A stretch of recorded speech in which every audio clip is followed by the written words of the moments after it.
Okay, we're up. And so I'll count us in when you guys are ready, or I guess I'm ready.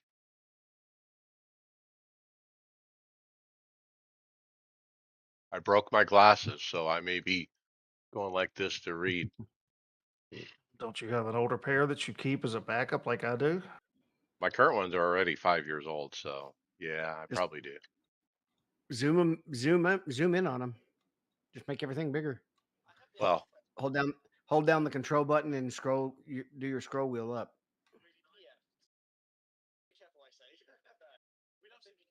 all right, there you go.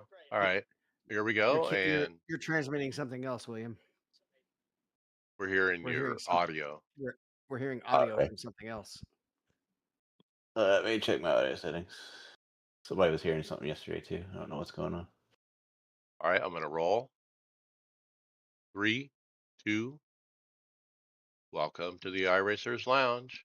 I'm your host, Mike Ellis. iRacers Lounge is a podcast for the iRacer, where we talk all things iRacing in a casual setting. Joining me are the usual characters, Brad Wren, Back from the expo. Sorry I missed last week, but we did have a good time. sounds great, David Hall, I am here. and William Westbrook. Yeah, a little surprise episode last week, but me and Brad are having a lot of fun in Charlotte. Well, on today's show, we will recap the Charlotte Sim Racing Expo. Why is IMSA now in eNASCAR? What is James Baldwin up to? More bad news for NVIDIA. Cable management to drool over. Has Moza nailed it with their latest wheels? Is the IMSA track selection too repetitive? And the Season 3 development blog is out. That's right, Mike. And remember that you can follow along with us on your PC or your mobile device in real time as you listen to the show and see for yourself all the great topics and products we'll discuss by visiting iRacersLounge.com. Select the show notes. We hope to see you there. All right, we're our two Virginia boys, or no, you're Georgia, aren't you? Y'all need to tell us Yep. about the recap. We have a whole bunch of stuff from the Sim Racing Expo. Yeah. So first thing we had on the script here is just kind of a time lapse over the weekend. So pretty neat. This is one of those that's kind of filmed in that strange footage where it almost looks like toys. I don't know how they do it, but it's pretty neat. So yeah, no, we had a good time. Will and I got to meet each other, and we hooked up on Friday, and then Saturday was able to catch up with Bobby. So that was the highlights of the show. Really, for me, was being able to meet two guys that I hadn't met yet. So, but William and I were part of the. I think we had over 8,900 visitors. So huge numbers. I think very happy with that. What about the Yeah, exhibitor count? I mean, was it similar to the Chicago show or more or less? It's probably maybe a little bit more, but being just focused on sim racing, I mean, there was a lot of, and I think William would agree. There's a lot of overlap. Well, it's not, with in Chicago, it was kind of definitive stuff. Here's this, here's this, here's this, and here's this. I mean, you would see the same you'd see the same motion system three different times, or you'd see the same pedals and the same wheels and stuff. So there was quite a bit of overlap between all of the vendors or the exhibitors, I should say. And it was exciting for us at home too, because on social media we got to see some of the products that were being showcased at the expo, and we put a kind of a list of them here on the script. Brad, let's kind of just go through those one at a time and talk about what you saw. I mean, the first one was those pneumatic pedals, which are different than hydraulic or load cell, right? Yeah, I'll let William talk about those. Yes, so we tried those. I wasn't actually going to try them, but the guy at the booth, he's like, "Yeah, just come on. We'll get you in right now." I don't know if you saw Brad's shirt or what, but yeah, he's like, "Yeah, come on, we'll get you on the rig." And I mean, they felt really good, but I'll preface this, and this goes for all pedals at sim shows. It's very hard to tell what they're actually like because they have them set up so soft, so the average person is not going to complain about a pedal that they can barely push. It's really hard to tell what is actually really good and what's not. The same, I mean, the same goes for these pneumatic pedals, the new VRS pedals that we tried, even the active pedals they had set up there. You know, the profiles are just set to have a really long travel, so it's tough to see what I would really like and what I wouldn't. Yeah, so this is SR Sim Racing. I think it's Sim Racing Pro. Is yeah. SRP, So, yeah. yeah, they're out of Spain. So I've seen these pedals for quite a long time and looked at them, but it was nice to actually see them there. So Bobby and I on Saturday spent a little bit of time looking at those as well. So yeah, all pneumatic. So just another way to do a hydraulic feel. Yeah, they didn't feel bad, but like William said, I mean, if you could, and I told the guy, I said, look, they feel good. It's just I would need to dial them in. It's just that's what it is. Yeah, I know somebody that has them, or I've talked to somebody that has them since then. They said it was really hard to get them where they wanted them, but once they did, they love them and won't change. Price wise, they're not bad either. I mean, they're probably comparable to your Sprints from Usingveld. So I mean, it's a good deal if something you like. And I really did like the look of them. The new V2 that they have out, they look really good. Yeah, I love the colors they have there. You know, as far as active pedals go, if I was a person manning one of those booths, every person who sat down on an active pedal, I would make them try two different profiles because that until you try a soft pedal that has a long throw like Williams trying, and then give me a GT3 pedal that's super stiff and barely moves, and then the feel of the contrast between those two, you'll be like, wow, you just changed that with a button push? Oh, wow, that's why I want an active pedal. Well, I will say that I think it was with the SRPs, and I think maybe even the VRSs. We did calibrate when we sat down. That was kind of Yeah. nice, though. With both of them, yeah. Yeah. The problem with the SRPs as well, though, is they were running ACC, and if you've never driven on ACC and don't know what to expect, it's also really hard to. I mean, you're trying to figure out how to drive a completely different sim while also a completely new brake. It was not the best testing conditions to try out a new set of pedals. I'll say that. Or I don't. That's the only time I've ever used ACC or ever driven on it. And I will tell you the Ferrari, unless you were way what would be in iRacing, unless you were way under driving the car, it just understeered like crazy. So it was hard to really get a feel for the pedal either way. We experienced the same thing in Chicago with Le Mans Ultimate, in that, and then in that one you had to overdrive the GTP just absurdly compared to iRacing. We got other visuals here. The next one down is Podium Racing, Podium One Racing, I should say. One of their motion rigs, I think this is maybe the Spider, but three active pedals, or is it? No, it's two active pedals and a co-pedal, I believe, for the throttle. And boy, it's something. What did you guys get to try these monster motion machines? I ran that one. I think it's the last one I drove, or maybe there's one off camera, off the picture to the right. There's two Yeah. very similar ones. But yeah, no, it was a lot of fun. I understand why they're 100 grand. I mean, but Yeah, but I mean, well, same thing we said with the with the pedals, and the problem with motion at a show like this is everything is over the top. There's no way you can get in one of these things and do a 2 hour stint. It beats you to Oh, yeah, death. it's throwing you around, that's for sure. They have it. They have the motion all the way turned up. but I guess my point, William, or my question is, you feel like you could dial that down or get it to where you could feel, the wheels slip or Oh, the back end coming out. I mean, even it's just a matter of getting used to it. Even on that thing, I mean, I think 6 laps. I set the purple lap at Road Atlanta in the Porsche. Um, just sitting in there, it just takes you a while to get used to it. And I'm with Brad. I'm not sure I'd want to do a whole stint in something like that or like a whole endurance race. I don't know. But yeah, it was fun to sit down and drive in it. That's for sure.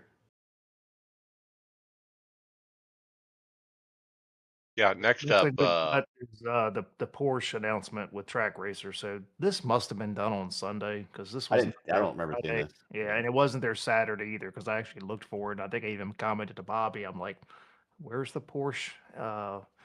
new rig they're supposed to be coming out with. So I mean, yeah. This is lame. So for our audio listeners, it's a Fanatec rig, or is that what it is? Fanatec? No, it's No, track. Track Racer. And they got like a body work on it. It's a plastic kind of, cover kind of thing. And then it does have the Porsche logo, right in the middle of it. But I don't know. To me, it looks cheap and plasticky, I don't know. Yeah, no thanks. And it probably doesn't cost cheap and plasticky. Yeah. No. But there were other branded rigs that Track Racer did. There was a Hot Wheels one, I think, and of course this Porsche one. But Track Racer had a lot of stuff. I was kind of surprised by how much stuff they had, including the motorcycle thing. Yeah, they had that, and they also had a almost like a truck setup too, with an actual truck seat, where you're sitting up and had the Moza truck wheel and everything. I sent a picture to that to Greg, but that actually looked pretty good for if you're going to do truck sim. I mean, that's kind of what you need to do. Sitting down in a GT rig is not doesn't work when you're trying to do a truck sim. Now, look, I watch social medias real close, watching everything, seeing what people say. I have not heard anyone say anything about Moza motion system, but there it is. There's a picture of it. It was there, and no idea on price range or if it even works. Yeah, Yeah, so the picture here, this was over at the MPI booth, and when we were walking around, there was like it was actually broke down. Somebody was working on it, and I told William, I was like, not a first I good I sign. was, I was like, I should have taken a picture of this and sent it to Mike. But yeah, there was a couple.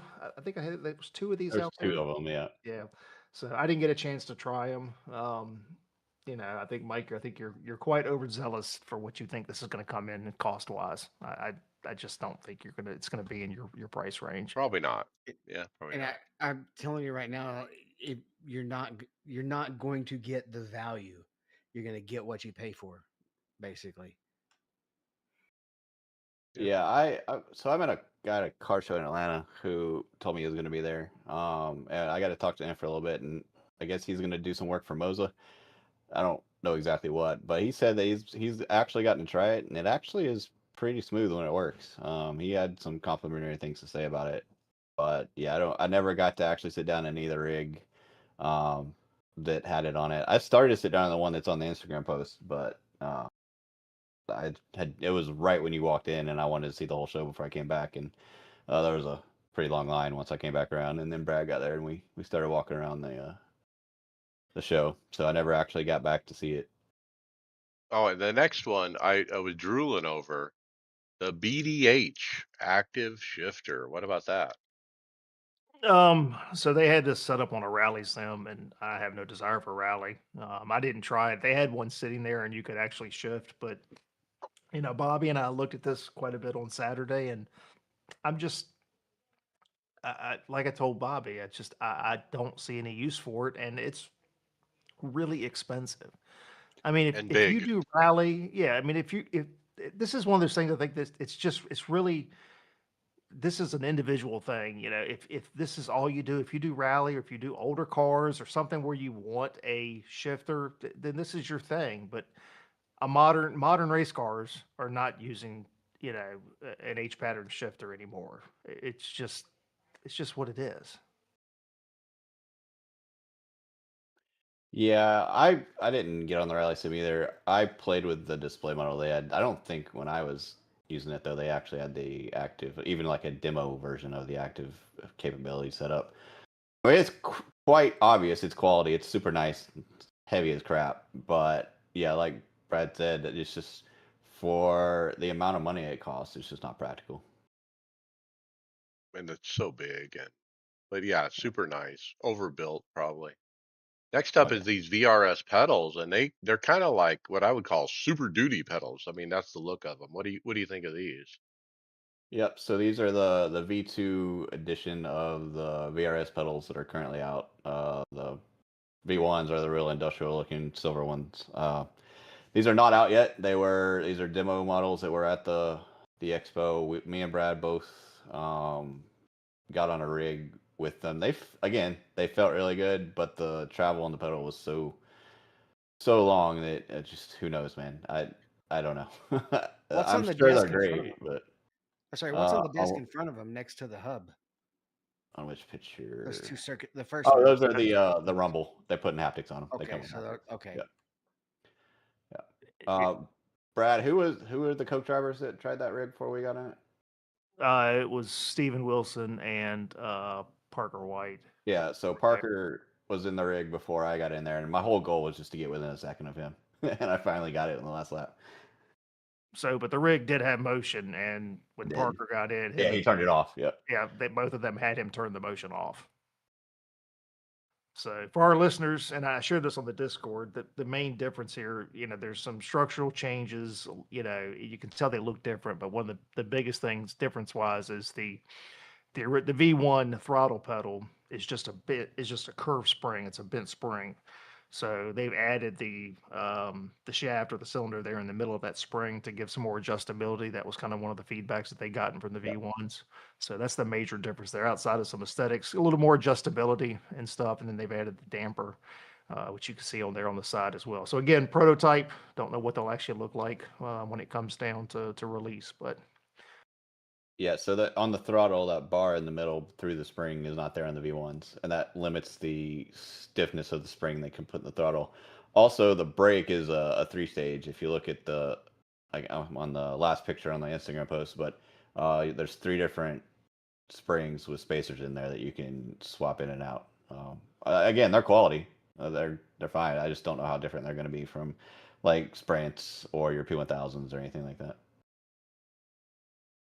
Yeah, to me it looks overbuilt a little, like the metal used is thicker than it needs to be. I don't know, but other hits I want to hit from this next post are the Heiskenveld display dash.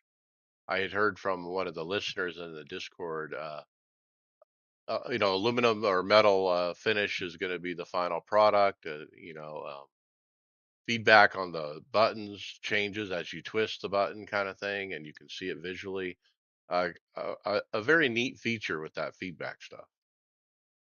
Yeah, so we talked to the guy at the Houstonville booth for a minute about this. It's going to be injection molded metal. I think he said aluminum, Brad, but um, yeah, the LEDs, the screen display was great. I just don't see me having a use for this beyond the thing I brought home from the expo, and then my Stream Deck, and then my DDU screen that I'm gonna have. I really like it, and I do kind of want it. I just can't see what I would do with it because I've already got stuff that does its use.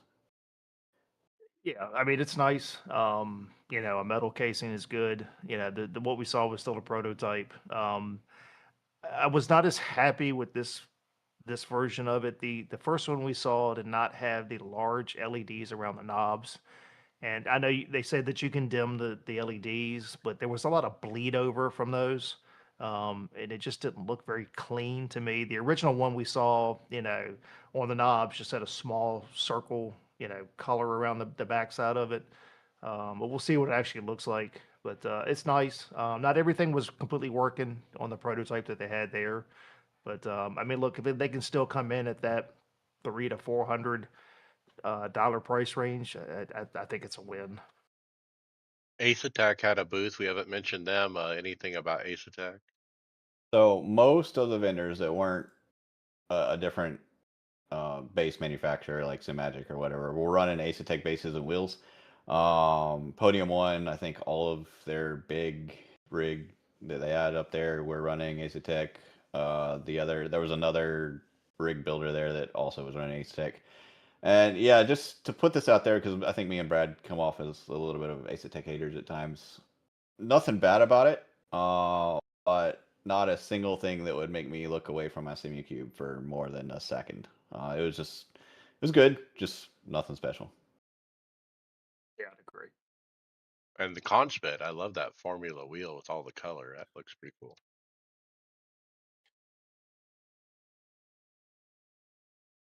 So we already mentioned the motorcycle thing that Track Racer had. I know Moza had one of these. I think at the I guess the German expo. But to get a chance to get on this, there was quite a few people on there. They were doing it different ways with VR, without VR. So, but it's neat. I just don't know if there's is there.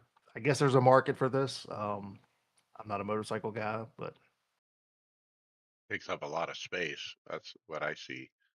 And then finally, Brad, they're scheduled to come back the week before the Coke 600. yeah, this is interesting choice of weeks. I'm not sure why they did that. I am hoping for certain that that means that the All Star race will be back in Charlotte. Um, don't know you're going to get the pull for that, but like I told the wife, that for me it's frustrating because I'm going to go the week of the 600 just so we can go down to the shops like we normally do. But I'm not going 2 weeks in a row, so I won't go next year. I'm not going 2 weeks in a row to Charlotte. That's kind of sad because I was hoping to maybe do the golden ticket next year and stay the whole weekend. But Yeah. yeah, I guess that's not gonna be a thing anymore. And I think I had kind of shared too, and Bobby and I were talking on Saturday. I really think the weather probably helped them a lot because of so much on track activity being canceled Saturday and Right. whatnot. I think that really helped drive people into there. There was a lot of people there that I don't think normally would have been there if it hadn't been one for the race being in town, and then two with some of the weather issues they had. And then you want to take this moment to talk about what you may have brought home? Go ahead. Let's see if I can get it right. My cable's not long enough for the people watching home. Yeah, so shout out to Steve at Podium One. I know we talk about Podium One quite often on the show just because they have so much gear and they're known for their over the top stuff sometimes. But yeah, he had some I walked to the booth and I saw this box for the Grid MPX wheel. And I was like, man, I hadn't seen one of those in a minute. And that's the wheel I wanted when I built my rig. So eventually, halfway through the day, I walked over to Steve, or maybe at the end of the day, I walked over to Steve. I was like, hey, man, I saw the box. Is that wheel here anywhere? I just like to hold it because I'd never have even seen one out in the wild. He's like, it's not in the box. I was like, oh, I didn't open the box. I didn't figure you'd want people messing with your stuff like that. So he walked over there, showed it to me, and it's like, yeah, we're just trying to get rid of them, man. We've got like 5 of them left. And I was like, well, I don't want to ask, but how much is it? And he told me the price, and I was like, man, I don't think I can leave this expo without this thing. So me and Brad got halfway out the door, and I stopped. I'm like, look, I got to go back and get it. And then, yeah, I talked Brad into getting one too. So we both came home with new wheels. It's not what I was expecting. I was not expecting to spend any money. I told myself before I went, I'm not spending any money, and came home with a brand new wheel. And spend Brad's money too. I love it. That's Yeah. right. Yeah. So I mean, yeah, I tried this in Chicago over the SimLab booth, and I loved the wheel there. But yeah, it was just too good of a deal to pass up. Just, just there was no way to pass this up. So Yeah, again, shout out to Steve.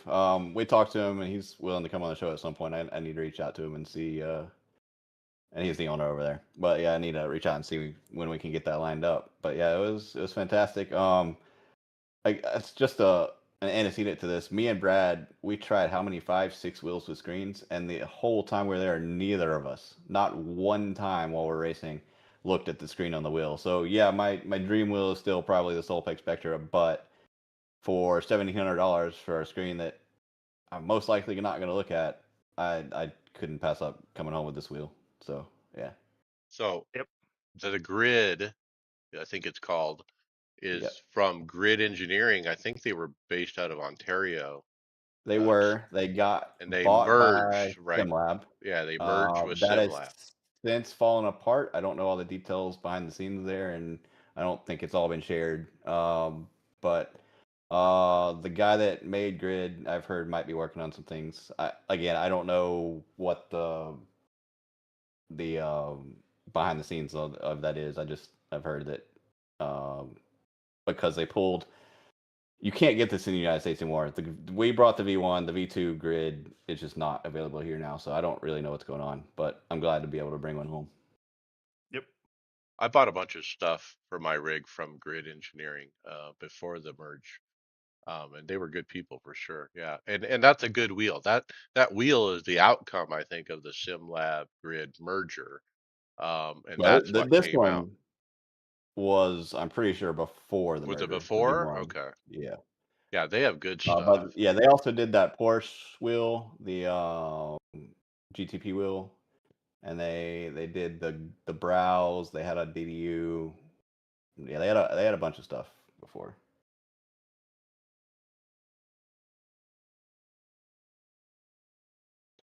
All right, I saw part of this. I don't know if it was you, you just posted. I think you may have filmed him talking about it, Brad, or sent us a clip. But Max Pappas spoke about basically the state of sim racing, didn't he? Yeah, so this was done later on Saturday, so I didn't get to see this. But yeah, I mean, just kind of shares, that sim racing is important, and that it's not going away. It does have a future.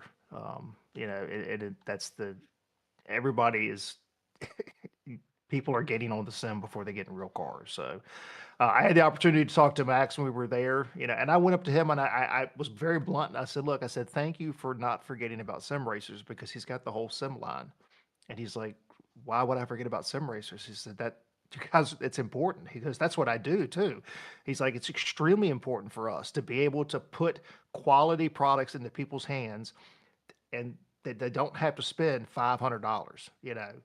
We want to make stuff that's good and we want to take care of that entire market, and there's more stuff coming. We talked about a few things while we were chatting, but there he's got more stuff that's coming on the sim line, from MPI. But super nice guy. I posted in the Discord, a couple of pictures. But I mean, just, what's your name? We talked for a few minutes. It was just absolutely fantastic. He's exactly what I expected him to be.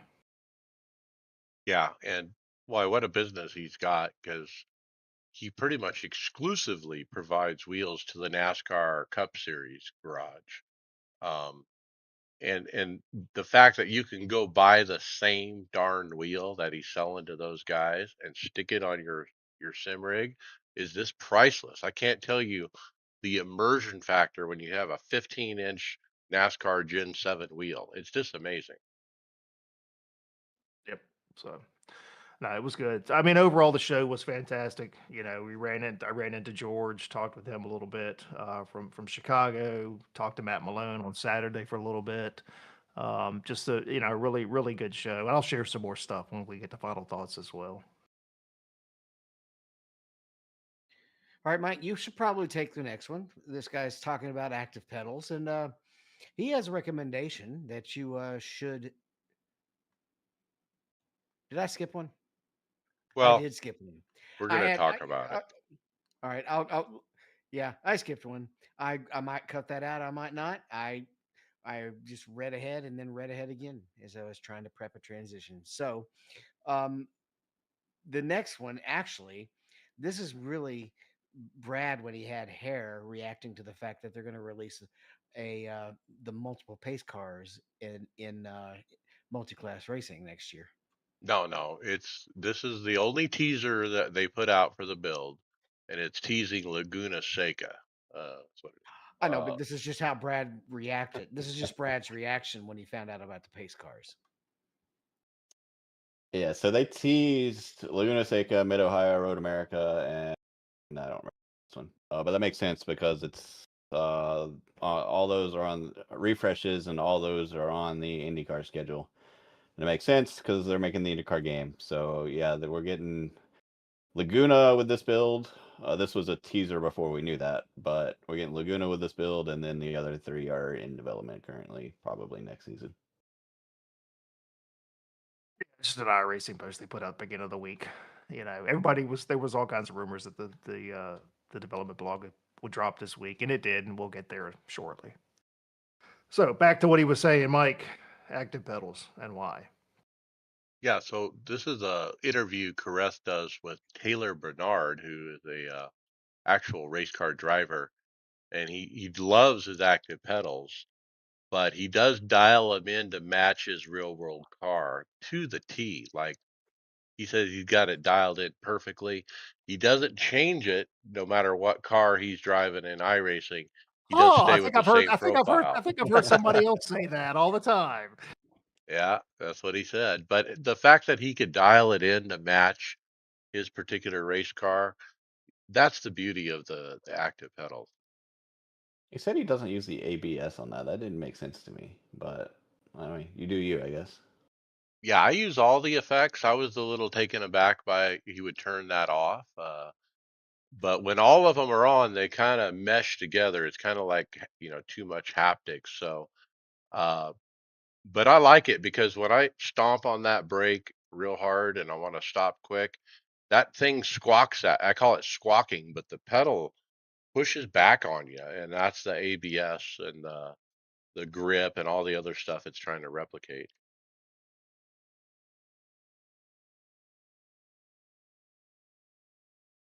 All right, this next Skip, post. skip it, eh, skip it. We'll do it next week. I forgot the link for the forum. Okay. I Oh, was ready. you don't want to? I You mean, all right? Okay, okay. I mean, we can talk about it. I'll put the That's link back fine. in there, but It's not time sensitive, so we'll move on. all right. Yeah. So the next question is, what is Matt up to? And he's got a X post and something about June 2nd. I don't know. No idea. It has his symbol. He didn't say anything at the expo about it, so I couldn't tell you. I haven't been watching him as much as I had been lately, just because I haven't. He streams while I'm at work, and I haven't really caught up on the recordings as much as I used to. Could be some kind of real life racing. Well, Maybe who's his sponsor? He's an Ace Attack guy, right? Ace Attack. Yep. So maybe they're dropping something and he's gonna debut it. That would be my guess. I don't think it would be real life because I'm pretty sure he's on record before saying he doesn't really have interest in real life racing. We'll see. Stay tuned. Now, I'll take this next one, David, because I didn't get it. I mean, iRacing put up this social media post about Bowie Knife 99, and then there's this video of Bowie Knife 1, Bowie Knife 2, Bowie Knife 3, and so on. There 99 cars, 99 entries into the room with the same name, just a different number. What is this Bowie Knife 99? I'm too old for this. Forza Horizon 6 came out last week or relatively recently, and one of the AI in there is named Bowie Knife 99, who is an absolute terrorist on track. So I guess iRacing's just trying to Poke play fun. into the social media craze there. Gotcha. Okay. Forza 6. Forza Horizon 6, yep. Too bad there's not a podcast about Forza Horizon 6 we could go listen to and find out more info. All right, it's time. Well, let's talk about the blog. The first thing that he does in the blog is he kind of celebrates Nürburgring and the turnout, and then after that drops a few hints as to what's coming up. Um, so what are some of those hints?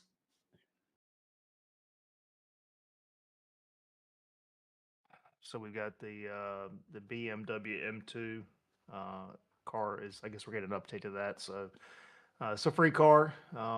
So that'll be updated as well. I think we just got the M2 what last year, Yeah, Mike? it's fairly new and I like it. I'd race it quite a bit, About a actually. year old now. Yeah, so you're gonna get that visually transformed with inside and out. So very popular car.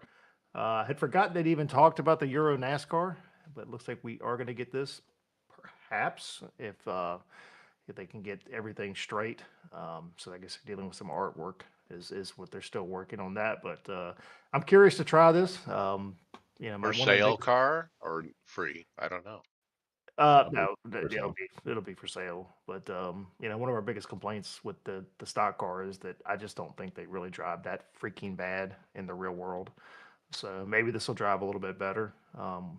But yeah, pretty neat. So glad to see this kind of coming over to here as well. So I'm sure it'll be niche. There probably won't be a whole lot of people to drive them, but it does look like a fun car. New Formula V's. There'll be 2 new optional variety models introduced. You get a 2-for-1 paid pack to race along the existing free base content Formula V. So there'll be three Formula Vs, the original and the two new ones. And so you can stay in the free original one just fine, or you can buy one of these variety pack of the other two. Is there like multiple Formula Vs? This news, I don't know anything Apparently, about them, but okay. I think it's gonna Would be it be like different engines? the Panther and the whatever you call it the for street street stock, stock, isn't they it? did something Yeah. similar where there were three. There was one for the longest time, and then we went to three. Yeah. I think that's gonna be what that is. David, I know you're happy about the next one. Yeah, if yeah, because it means it'll probably be the dominant car for a few months, right? Isn't that the way it always works? This we usually run the BMW V8. It's too bad that the build week is not before the Majors 24, but it is what it is. Yeah, the BMW hybrid V8 is getting upgraded to the Evo. Um, if I can't remember if I did read the blog. I think it's not just artwork. There's actually it's going to be actually change the way the car. It's going to change some of the physics behind the car as well. Additional vehicle updates of the Dallara IR18 IndyCar gets new aero options, the ramp flaps, the Indy 500 body wicker. The Porsche 992.2 adds customizable classic headline X tape on the headlights, and the And SK and Tour modifieds. so there, if you roll through the 12 pages of forum posts, someone had asked about had they worked on the bounce in the 992, which has been a lot of grief about that, and unfortunately that hasn't changed. So nothing's been addressed on the Porsche bounce. The balloon tires, in other words. Yeah, and then SK and Tour modifieds get a ground up physics and tire refresh. That's neat. I need to try those. So we are getting a new scan of Laguna Seca. So going back to the expo real quick. So when we tried the SRP pedals, it was on ACC as William said, but it was Laguna Seca. And I think the first thing I told William when we got off, I was like, "Man, we really need a new version of Laguna Seca. It looks really bad." But yeah, so we are getting this. This is going to be at a cost. So if you just bought the track, since they moved it to paid content, you will get it as a free update. Um, but anybody that's had it before, like I and probably Mike, we paid for it years ago before they made it free content. We will have to buy it. It will be basically a completely new track, new scan, and everything, which is fine. It is what it is. This is nothing new. There's been plenty of times through history where they've done a full rescan, and you just have to buy the new track. But of course, the forums are already fussing and complaining about it. But But you got to save that 2 digits of dollars so you can buy another 3 digit to 4 digit wheel. Okay, and then the next one was my really happy point here. Naval Base Coronado coming from the street circuit in San Diego. But basically, we're going to get it a week early before the real race. I presume we'll be able to race it in the NIS, and that's going to be great. Excited about being able to race the NASCAR track before the big boys. And you wonder if the NASCAR drivers will jump in with us to try to learn the track. I'm sure. I think this is the same way with Chicago. Didn't we have Chicago before they We actually raced did, there? and they practiced on it. I think they even got a beta version early. Yeah, they do, and they already have San Diego track data in the real sims as well. Yep. So some other additional track updates coming. Motorsports Arena, Oshlerspin, and then Magnet Cores, both getting proper 3D curbs, and then some upgraded trees at the Oshlerbin. Oran Park Raceway gets a comprehensive ground up visual art rework. Upgrades well. Chicagoland Speedway will get a NASCAR refresh. So since they're there this summer, haven't been there many years, so I'm kind of curious about that. I guess they're just going to pick and choose what's on the refresh since maybe they've done some work already on the track. I don't know. So when I said real sim, that's kind of an ironic term, isn't it? I meant factory sim. So simulation systems, Dirt AI is coming in as well as AI heat racing. Um, it's launching with the Dirt Legends 34 coupe. Nice.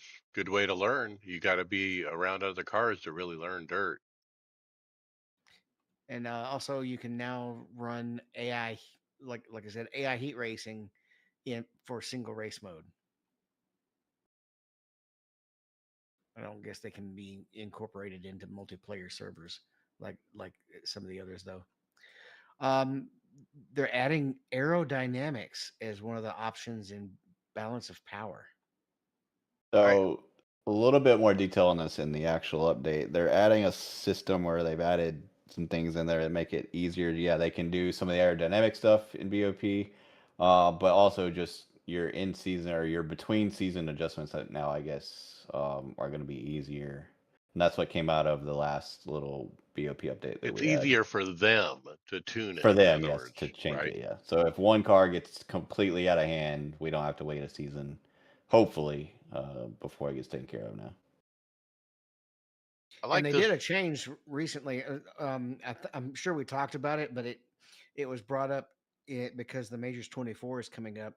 They changed it where you can actually add weight or add horsepower instead of just Yeah. take away.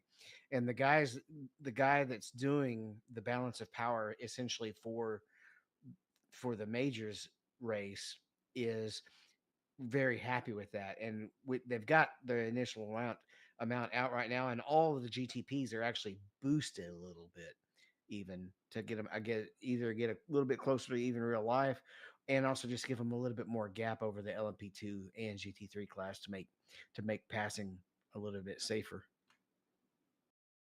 This next section, guys, live dynamic track maps, a highly requested natively integrated feature adding 3 real-time pit wall inspired maps, the track map, the radial map, and the linear map.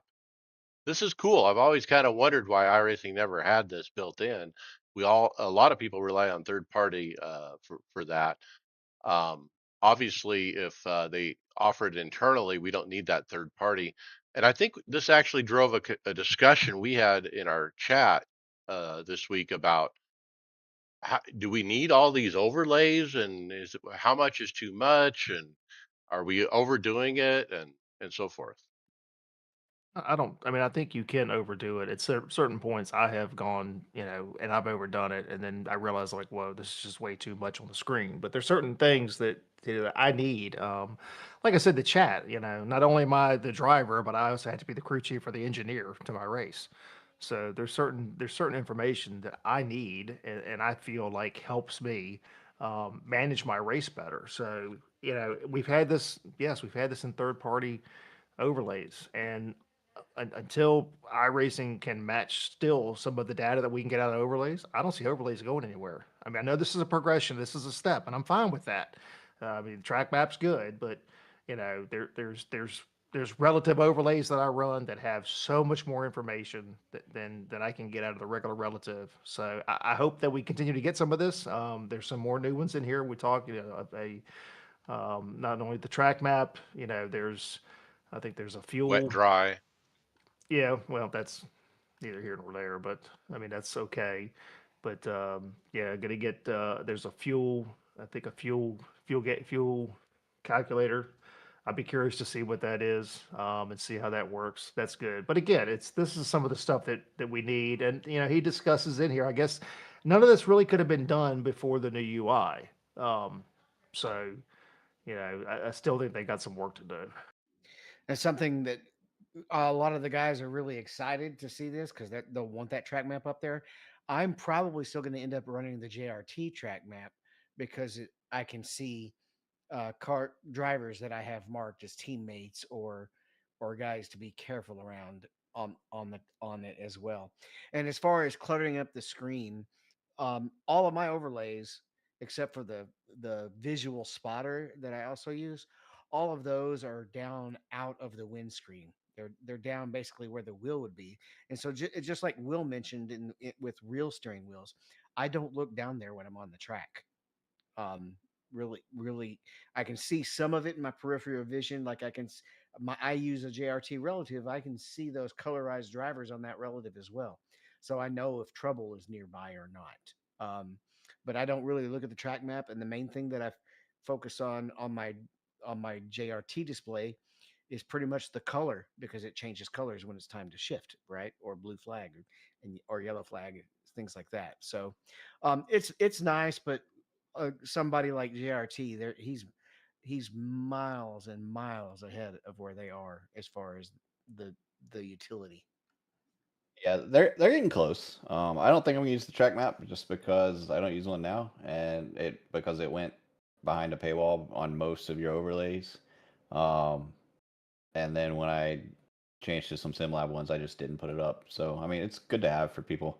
But yeah, the two most important overlays, my standings and my relative, are still not near as customizable as I can get from my overlay.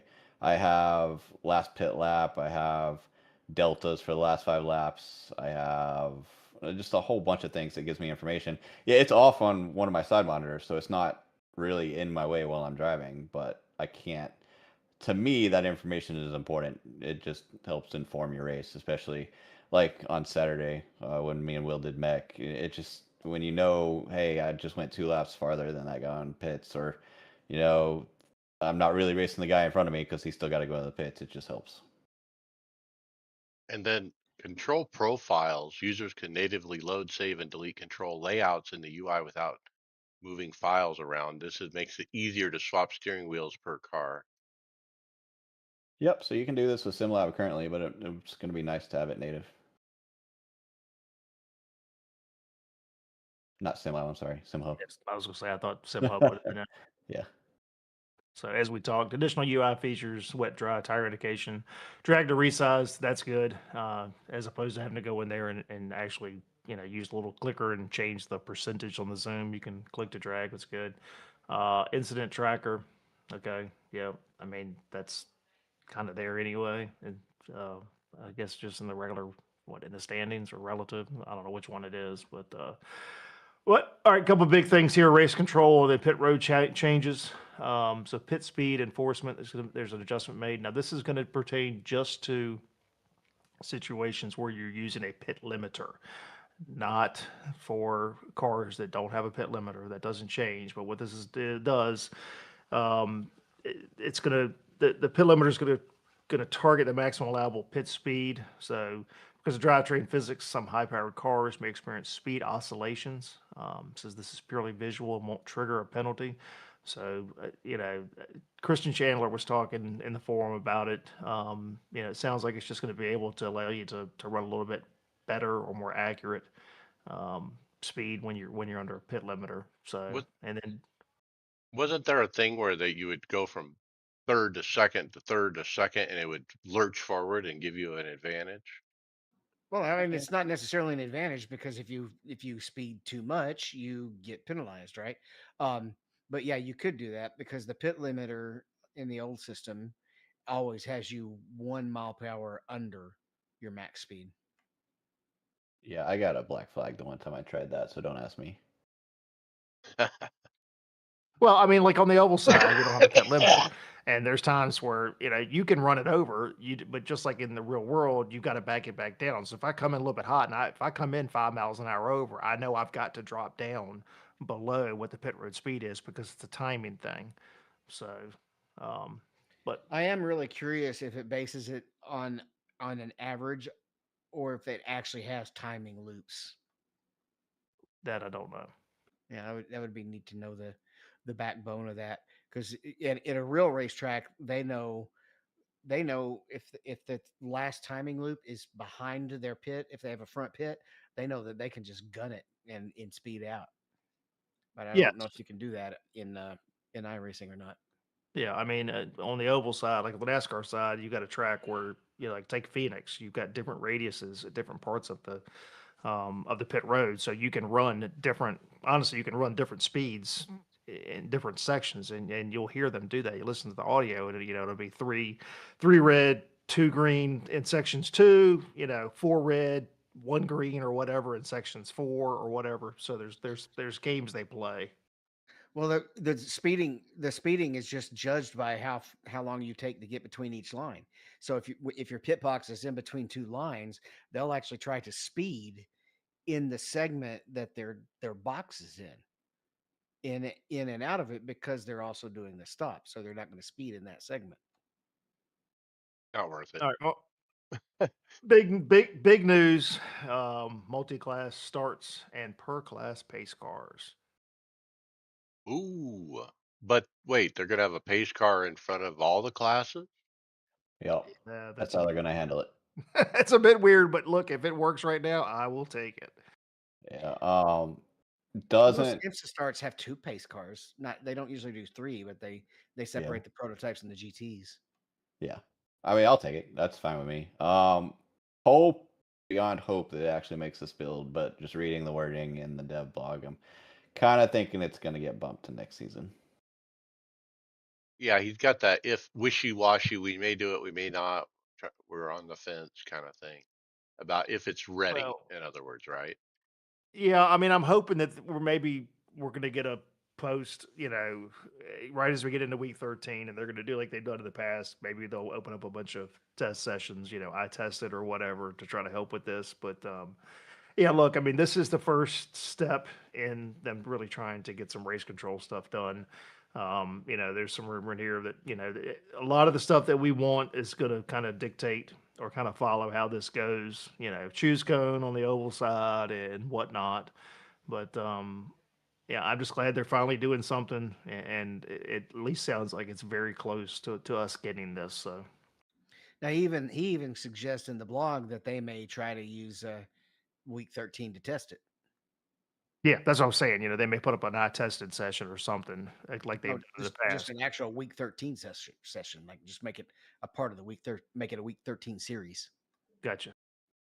Anycast is a routing solution on the internet to uh, basically route you the fastest geographic routing path through the internet as you connect to an iRacing server. And they expect us to have smarter and faster routing, reduce latency, and improve stability with this new product they're rolling out. So is this linked in with the AWS stuff they talked about during I their think Nurburgring? so. Yeah, we talked about Yeah. AWS, and you would get hooked into that, and then it would route. Yeah. So basically, it's just finding the fewest jumps between you and the racing server, decreases latency. Hopefully, you'll have less netcode and stuff like that. We'll see how it goes. There's a lot of complicated networking stuff behind it, but hopefully, it does some good stuff. Yeah, I mean, I just think that I don't know, I've seen a lot more chatter, and I continue to see, I think, a lot more people with packet issues, over the last year or so. Career mode, pretty cool. So yeah, they're gonna have single player fake focus career mode, uh, and so they're working it. And so I think Tony was wanting this, but I don't know if I would use it. Nope, nope, nope. A little talk about the new graphics engine Spark is the name of it. Code name Spark. That's a title idea. Did we do that one already? Nope. Code name Spark. Yeah, write that down. But basically, they've hired a couple of experts in the field and to the team to further push this along, basically.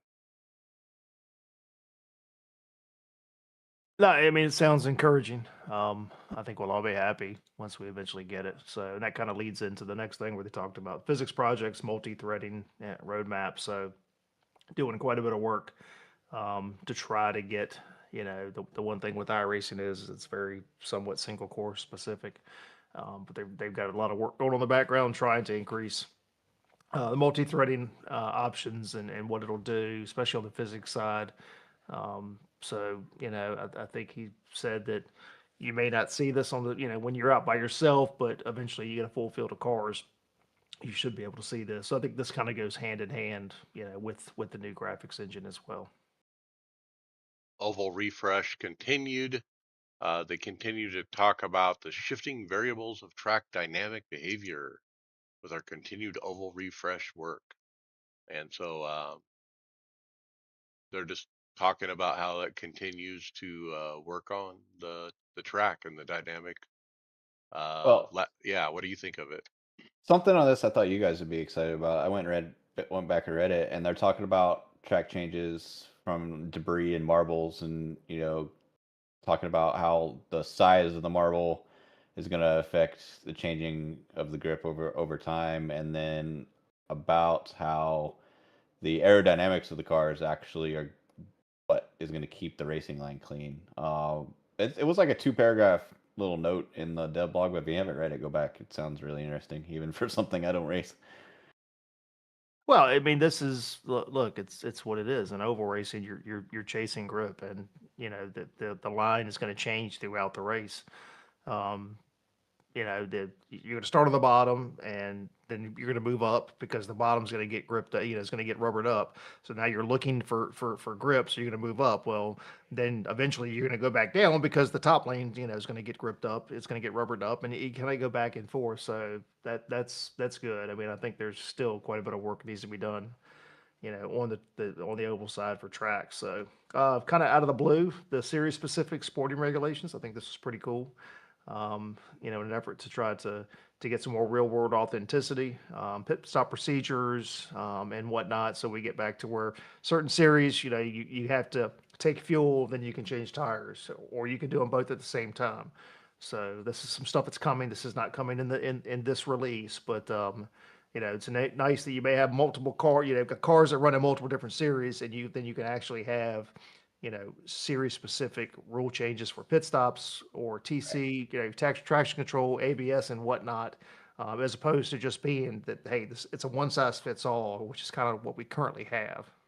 Yeah, no, that was really cool. Again, out of the blue. I mean, they just added the DTM series. DTM requires 2 stops. Um, and I don't believe they can change tires and fuel at the same time. I might be wrong on that, but yeah, no, it's really cool. Something we didn't expect. Yeah, so the what was coming in this build, um, they spent a little bit of time on, and it was some good updates, but not nothing groundbreaking. Hopefully, if we unless we get our multi-class starts, but then they spent a lot of time talking about some stuff that is coming and that we've been talking about, and I'm excited because a lot of the stuff they've been talking about and we've been looking forward to for a long time looks like it's actually coming down to the finish line now. And over the next 2 or 3 updates, we're gonna have some really good stuff coming. Yeah, so I misspoke before. The two new hires are for audio, actually, not the Spark.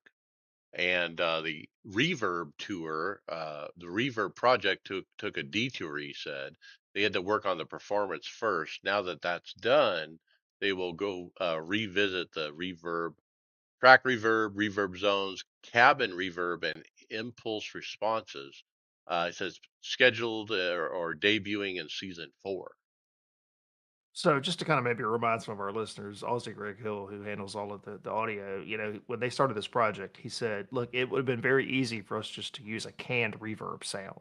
And that's what a lot of games do. But just like with rain and all of that, iRacing doesn't want to do that. They want to create a live, you know, spatial reverb. So where it actually, you know, the reverb is reacting to where the cars are. So um, I was really hoping we were going to get that this build, but it does look like we should get it in season 4, which is good. But yeah, I think this is going to be a huge thing. That the sound is the one thing I think we've all been struggling with at times, and missing. There's certain sounds that you get in racing that we just don't have. And then finally, teasing future stuff. A couple of notes. He mentions the SK and Tour modified they recently updated, and he says we have a similar oval focused car update project in the works for the next time, and that will potentially surprise and certainly delight a few of our most hardcore racing fans. Wonder what oval car he's talking about.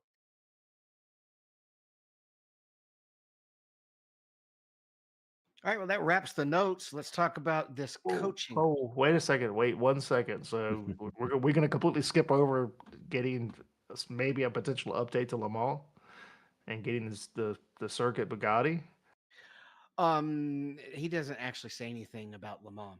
He just they say they're going back to Le Mans because they're going to a smaller circuit that crosses Le Mans. I don't If even. if you read it, he doesn't. I don't see anything in there saying anything about updating Le Mans. He says we're finally going back to Le Mans. Oh, but we're actually just scanning another track that's in the same town. Oh, okay. So Circuit Bugatti is a different Yeah, racetrack. Circuit Bugatti. Yeah. If you played Forza back in the day, some of the old ones, it was a popular track on there. I don't actually know it, but yeah, a lot of people are excited for it.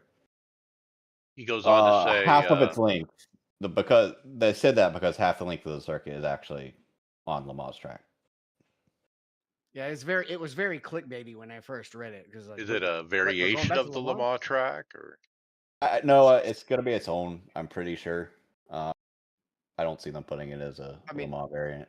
yeah, it won't be packaged in Le Mans, but it does share some track with Le Mans, kind of like Nürburgring can be combined or just the GP track. It's kind of like that, except it's not a GP track in Nürburgring. But we could have like an updated section of Le Mans that's not in Le Mans. That would be weird. finally, another one Well, is they probably wouldn't. I don't see them updating just part of Le Mans on the Le Mans track though. they've scanned Mid Ohio, Road America, and Milwaukee already, and they're going to scan Circuit Paul Ricard next month. Winchester is moving forward um, later this year on that. Chinese support, new dirt road configuration of Charlotte coming, and the virtual mirror is freely resizable now. Yeah, and just an update. This didn't make it into the dev blog, but it was on the forums. They did not get their scan of Bahrain in before all the military action in Iran started, and that's been put on hold until I'm assuming that's they didn't go into detail. I assume that's the reason, um, but that's been put on hold. I assume until all that finishes over there. So I know they announced Bahrain, they've got the agreement in place, but it looks like it's going to be a minute before we get actually any news on it.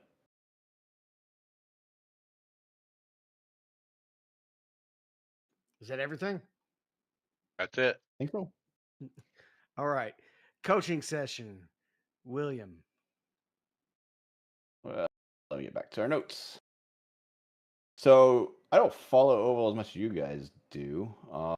I guess this is a lower series driver. Truck driver, Brake Cruz. Truck driver. Okay, yeah, Brent Cruz. So he's talked about he was in the simulator, trying to learn Darlington because he's never been there, and obviously it's not the easiest place to drive. And then in walks Denny Hamlin, and he said that he's just knocking down the wall over and over again while Denny's in there watching him.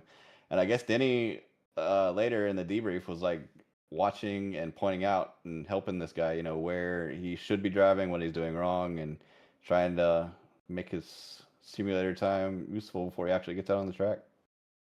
It sounded like Denny was just standing next to him, like literally pointing with his finger onto the Yeah. screen, like here's the apex right here. This is where you go. Hey, whatever works. But look, these young guys, they got to learn. They learn from the veterans, and it's pretty cool to see. A veteran like Denny Hamlin, stepping up to help the guy. He sees the guy struggling. Hey, I can step in and give him a quick tip. Pretty cool.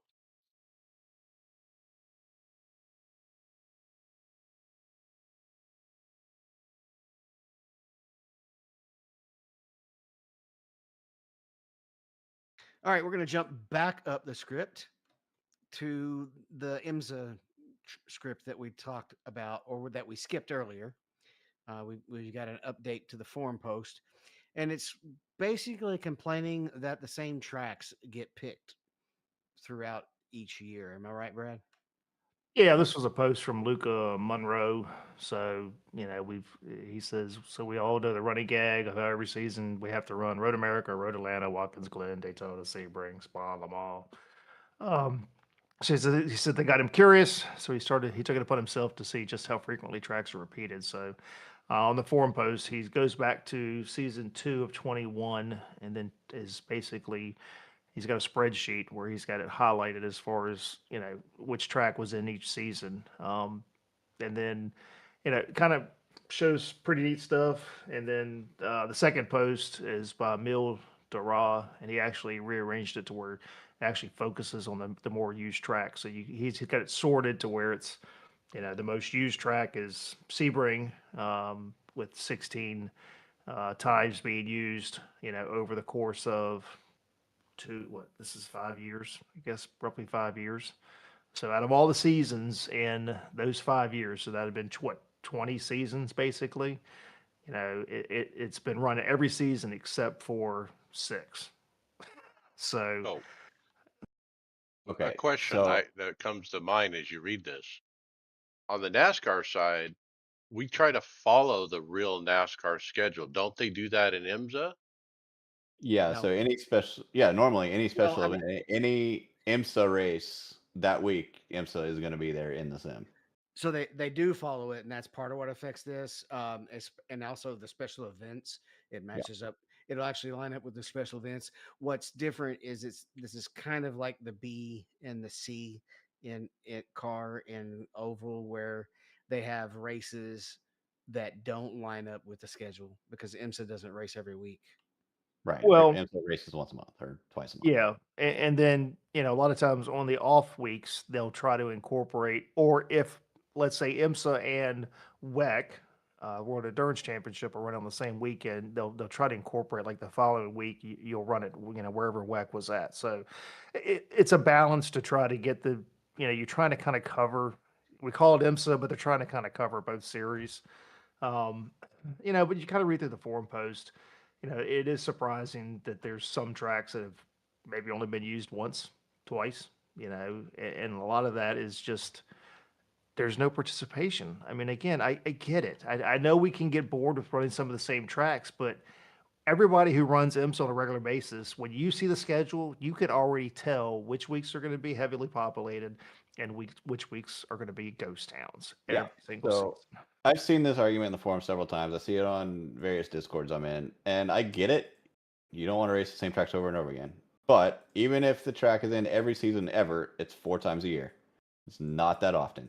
Two, all these people complaining, they're not showing up when people put stuff like Motegi or Mid Portobello. Ohio or Well, Barber, you Portimao, can, Okayama.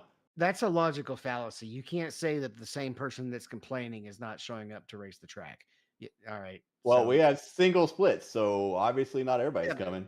but it's not. It doesn't mean it's the same person that's making the complaint. So just be. I don't like it when they say, "Well, you're complaining about it, but you're not showing up." That person may be showing up. That's dropping the complaint. It may be the Well, people who are not complaining that are not showing up. And you're not going to convince me that everybody that complains is on here because if that's true, we would not have single splits. It just wouldn't happen. We put these tracks on here and it gets single split. You're not going to have them repeated if that's how it's going to go every time. so for the This weeks is they have to this is fill in, true. those are community voted on, right, in the forums. No, Oh, well, I No, don't. not IMSA. Yeah, Yeah. they took the community manager away from that. iRacing's doing the scheduling. Some Think series are, IMSA's not. I get it.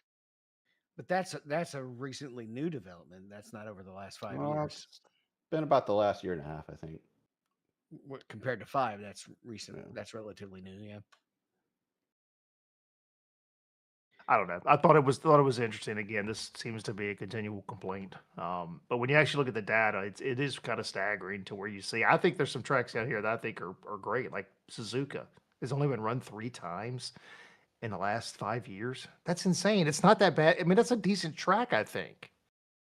Yeah, Suzuka, Motegi, Red Bull's only been run 4 times. That's surprising. Silverstone 5. But again, if you're not going to get the participation, people are going to go to what brings the splits.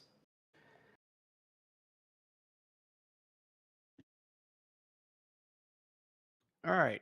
And scrolling. Where were we? Hot fix. Yeah, yeah, Hot fix. Yep. So there was a hot fix. I can hit this one really quick. This was an unplanned hot fix. It fixed an issue where users were unable to connect to multiple events in succession without restarting iRacing. That's pretty Now, much it. I want to digress on this or just shout a little bit. This has been an issue for a while, and I've had to deal with it myself where you're doing back-to-back races and you might do two in a row, and then when you go to do the third, you can't click the button without closing the iRacing UI and reopening it. And it was pretty annoying, and it's been there for a long time. And I had seen, I don't know if it was in this forum post or somewhere else, that the reason that this got an emergency unplanned hotfix is because it was presenting a problem at the expo that you guys were at over the weekend. And those people were complaining, and then they quickly put out this release and fixed it. yeah. I saw something in there. It was about the commercial side primarily, but I mean, Alright. So, like you're running a series that runs every hour. So you're saying you could run at 7 o'clock, 8 o'clock, but then when you went to go sign up for the 9 o'clock race, you'd have to restart the UI. Correct. Yeah. This not every day this happens, but it happened fairly often. Yes. So it's happening to all of us. I don't know. Why didn't it get fixed for us? Why did it have to be a commercial customer complaining to get it fixed? That's all. Maybe they didn't know about it. I don't know.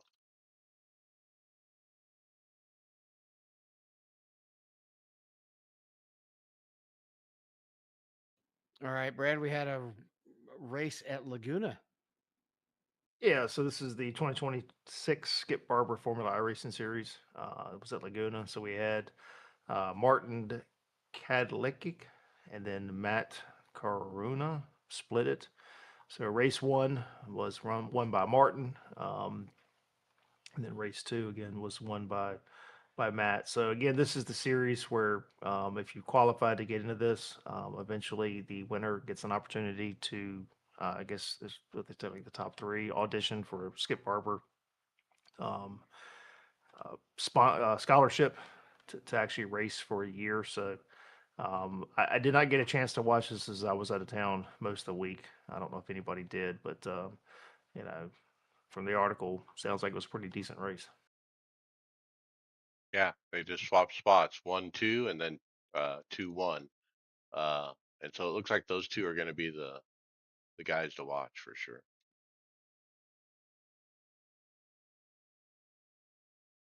I'll take this one, David. Baldwin, James Baldwin, put out an update on YouTube because we haven't heard from him for a while. And the reason is that he's been busy with life. Basically, he joined the Verstappen sim racing. It used to be Team Redline a bit ago, but hasn't been able to stream really because when he basically got recruited to run Le Mans Ultimate, not iRacing. So he's been running Le Mans Ultimate competitions. They don't stream because they don't want the competition to see the stream and try to get it some kind of advantage over it. So that's why he's been private as far as that goes. And as far as work, yeah, he has been hired as a simulator driver for the Mercedes AMG F1 team. What was interesting about this was the story about how he kind of got the job. He basically, had it in. He knew a guy. Somebody didn't show up for work. He got a call. He got put in the car. He did well, so they called him back, and before you know it, he's been hired. Kind of a neat story. He currently has no real world racing activities planned for 2026. Um, my guess is he'll probably get called to do something at some point. That's what kind of the way it worked last year. I don't think he only ran a handful of races last year, but my guess is he'll get a call up to do something. Yeah, he was in the McLaren, right? For GT He's World. Yeah, he's done. He did do the McLaren with the Garage 59 in GT World. He also, let's say he was with maybe BMW at one point too. He ran a race or something last year. So, all right, Mike, you got to help me understand what this guy was doing here with the Moza wheel because I'm still quite confused. I watched the first one and I didn't understand what was going on. So I don't. This is a social media post from a guy named Own Pixel, I guess it's called, but he's very popular and it looks like he's trying to get involved in sim racing for the first time. You can kind of tell by his reaction to stuff, but he has a Moza wheelbase in front of him in the video, and he goes to unplug it, and the base fails, like the software blows up or something goes wrong. And his reaction is actually priceless. He's like, "Oh no no no no no no no!" Like he didn't mean to break it. And then the But he didn't second unplug. video, go ahead. Did he unplug it or did he just take the wheel He off just with took the the quick wheel release? off hot or Yeah, something. I don't know. yeah. And then the second video is him in the software trying to get it to recognize the wheel, and then it doesn't, and then he's frustrated. And I think we've all been there one time or another where you've had some kind of technical problem like this. But to see some new guy, kind of poke fun at it. It was kind of fun. Don't know why you would. I mean, the first one, I guess he's watching a video. Someone showed him how to take the, operate the quick release, but obviously the wheels, he's like on trackers. I don't know what the guy's doing. I have no idea.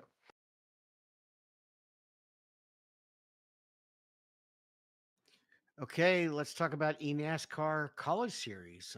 Kind of forget that this is still around. They're doing some format changes, including IMSA. Yeah, so they announced this at the Sim Racing Expo last week that the 2026-2027 eNASCAR College iRacing Series now includes IMSA. Huh? What? Why do we have a NASCAR College Series? An But we're eNASCAR college. Yeah. eNASCAR, and we're gonna go ahead and put 2 rounds of IMSA in there. I don't get it. Now, wait. Just When you say IMSA, do you mean they're on IMSA tracks or they're Uh using huh. IMSA cars? No, I believe they're using the Dark Horse GT4 for the car, if I yes, heard that right. yes. So 2 rounds will be one at I think Daytona and Watkins Glen. I just don't understand. Just call it the College Series. I, I, I- yeah. I Well, mean, NASCAR does own they own IMSA. IMSA, so they're I don't technically care. not I don't incorrect. care if they own it or not. It's two different series. Again, just call it the iRacing College Series. What you know? No. Look, if I was the marketing person at NASCAR, I'd be squawking because this dilutes the brand they're trying to make with eNASCAR. I mean, the whole idea is eNASCAR is like NASCAR and this and that. Now you're throwing in some car that's not even in NASCAR. I mean, it doesn't make any sense, like Brad said. It's just Maybe, dumb. maybe they're just finally admitting that the Gen 7 car is just a really This poorly is designed trucks. GT. Don't This get is my trucks. hopes up. The Ugh. College Series, they run the trucks. I just, I mean, you're flipping through the YouTube and you're like, oh, I watched the eNASCAR College Series. Why are they in sports cars? I'm really confused. I thought this was the NASCAR series. Right. The logic behind this is just missing. I don't get it I at I all. I put this logic right up there with the ridiculous way that they've done the Coke series and the free agency and all that. This is just another stupid decision. Another reason I don't watch that, but let's move on. All right, the next big expo is coming up. This is the one we're going to. We do have the booth lined up. Sim Gaming Expo, September 18th through the 20th. Jorge will be coming on soon. Well, in fact, I'll probably reach out to him while I'm editing and see if he wants to come on next week. But we'll let you know. Yeah, he But was yeah, on one of the other podcasts this week I saw. So yeah, he's he was starting to on push. he was on SimPit, so and I ran into him at the expo and we talked for gosh, probably I don't know, 10, 15 minutes or so. It was a nice chat. So kind of recapped a little bit last year. I kind of joked with him. I said, "What are you here looking at the competition?" He's like, "No, no, no." Well, yes, I am, but it was nice to kind of be able to compare what they were doing versus what he did. So yeah, it was a great chit chat. It was great getting caught up with George. So they have 3,000 Instagram followers now. That's a good sign. And our good buddies from the admin box are announced they're going to have a booth.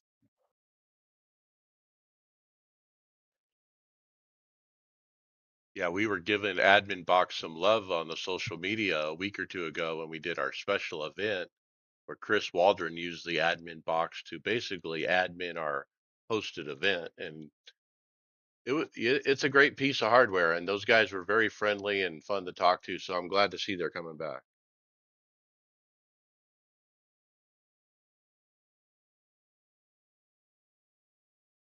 All right, we have a few events coming up. The 4 Hours at Thruxton. It's a one-off TCR endurance race inspired by the legendary spirit of British touring cars. And I guess that's pretty much the cars that are going to be involved. It's almost all the same stuff that we normally cover: the time slots, the classes, etc. There is the fifth time slot because it's only 4 hours, and they have released a BOP, so it is the four TCRs, and they've released a BOP that basically involves some a couple of weight increases and weight decreases. Everybody's fuel's the same, and they're taking a little power out of the Honda. So the poster, why does it have a plane on it? Thruxton is a World War II air base. Field. Ah, I get it. Okay. All right, I like the Majors 24 poster coming up June 6th. We're working on putting a team together for this. Me and Tom are working with the streamer B Roy, who and the team Paddock. Be able to run with a couple of those guys, and it'll still be the old BMW, but we should be running it. We're starting the planning and all that. Are you guys going to be there as well? Nope, I'm Nope. out of town. So I'm also out yeah. of town, so can't make it. Hmm. Good old B Roy.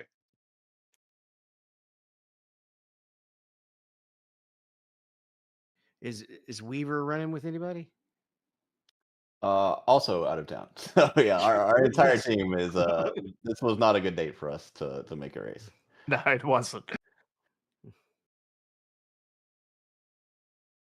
Well, something that, like I talked about, they are running a BOP for it this year. I do believe that they are not planning on doing as much rain, but rain could still be a factor.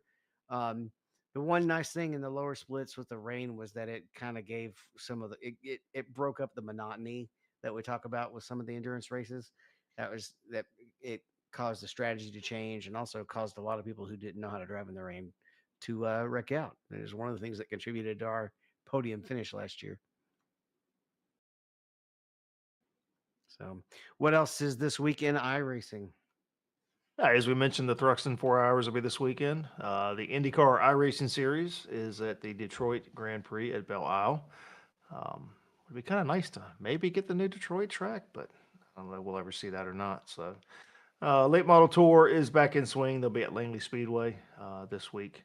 And then, as usual, you got the F4 FIA regionals along with the GT3 regional tours as well. Podcast housekeeping. Leave us a review on your favorite podcast platform to make it easier for more listeners to find us. Mention the podcast to your fellow drivers so they don't miss out. We do appreciate it. Check out the Discord. Look, it was a bad week for you to be out of our Discord channel because we got all those updates from the expo from not only Brad and William, but a lot of our listeners that were there as well. So get involved. There's some good stuff there. And then our website, iRacersLounge.com, you can get our show notes and see everything we're talking about. We're in regular rotation at Performance Motorsports Network and get your merchandise, iRacersLounge.shop. All right, we had a rain shortened race in the fantasy. I'm sure that a lot of people did not have Daniel Suarez at the top of their list. I doubt that very seriously. So, yeah, coming out of Charlotte, looking at the points for the race. In first place, we had Our Race Too Slow with 291 points. Second was Smiling Ninja. Tied for third was Canadian and Res Dog. And then fifth was Mud Dog, 264. So, yeah, as David said, rain shortened, not by a whole lot for the Coke 600. But it was 2 more days of solid rain after that, so that was a good call. Just a bad weather-wise weekend all the way across the board for NASCAR. We talked in the chat. I don't think we hardly had a race last year that was affected by rain. So you're going to have those years, and yeah, somber weekend with the passing of Kyle Busch. Shout out to you guys. Did a nice job on the podcast last week. I think that was very, very nicely done. So. Pretty emotional weekend. It was kind of weird to be down there when it all happened. Steph and I were eating dinner, and when I saw the post and I showed her the phone, and she was like, "That's not real." I'm like, "No, this is real." So it just kind of started to trickle through the stuff. So it was kind of just an odd feeling to be down there when it happened all week. So, but yeah, Daniel Suarez took a couple tires, and look, he didn't walk into that one. He had two very uh, two restarts where he really had to fend off the guys. So I think he earned that one, like it or not, and kind of fitting to to win. Um, someone who got quite a bit of help, from Kyle Busch getting into the series. And we heard a lot of stories throughout the week from people that have, been mentored by Kyle Busch, and there's so many. Yet I had no idea really, but the outpouring of emotion when Samantha and her children took to the track before the Coke 600 was very, very reminiscent of how we felt with Dale Earnhardt's passing. I don't think we've as a community or a sport have felt those emotions until this when Kyle Busch died. And I tell you what, I feel like I lost a family member, and I'm sure a lot of NASCAR fans feel the same way.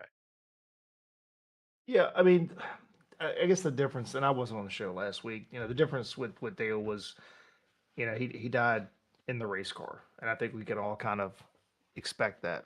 It's tragic when someone dies in an accident, but it's somewhat, I don't want to, it's not expected, but It it's the it possible outcome. yeah.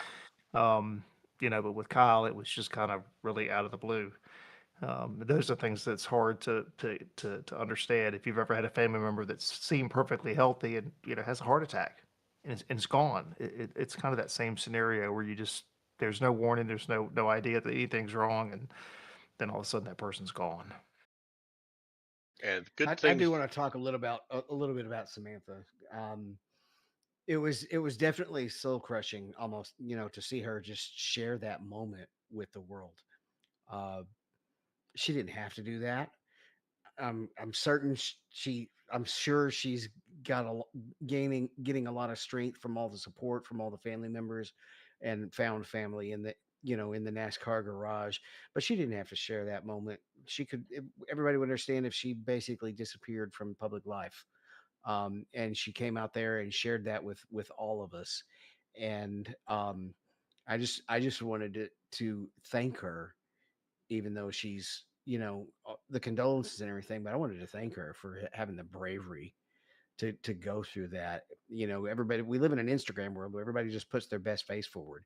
She just put herself out for the world to see in one of the worst, probably, I can only think of a few other things even worse than losing your spouse.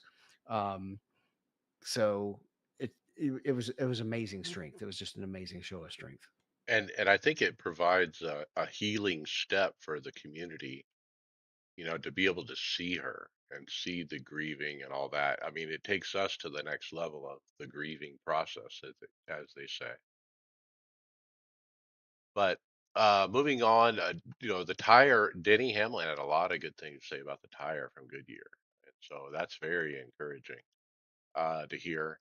And then let's talk Nashville. What do we got for a concrete track? I don't like concrete tracks, so Tyler yeah, I don't Reddick. know. Yeah, there's no telling. I think this one's kind of up in the air. It's almost the best of the concrete tracks, though. I mean, well, Dover's got some really nice things about it too, but this one can get pretty racy. I've been to it in person a few times.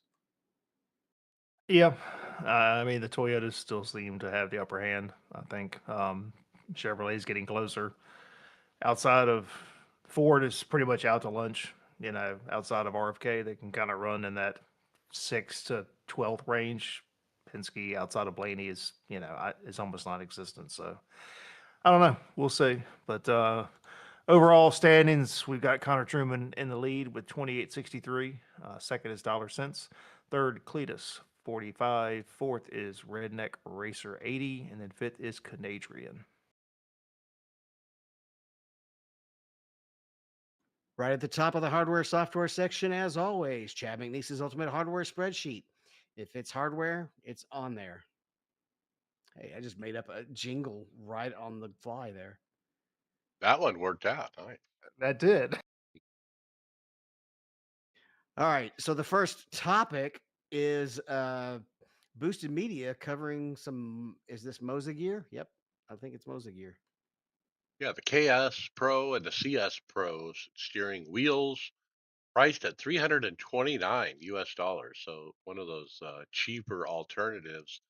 Uh, he goes over the normal hardware and build quality, 300 millimeter. It's got the right size, forged carbon style, uh, reinforced composite plastic shell.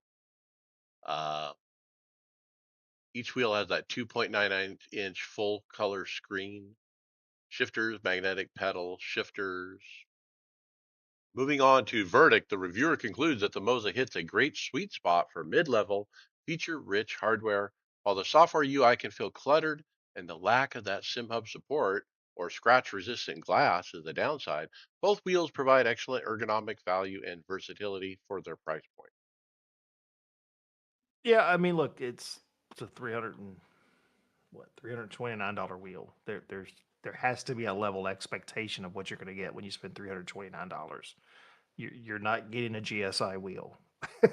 It's just not. It's not like I can't walk into the into the Hyundai and go, well, I want a Cadillac. Well, it doesn't work that way. So again, if I think if you temper your expectations, I think you should be happy. It's Moza. I mean, again, they continue just to drop the new stuff. But you've got to use the PitHouse software to do the screens. I think that's kind of the one thing that's lacking there is there's no SimHub integration.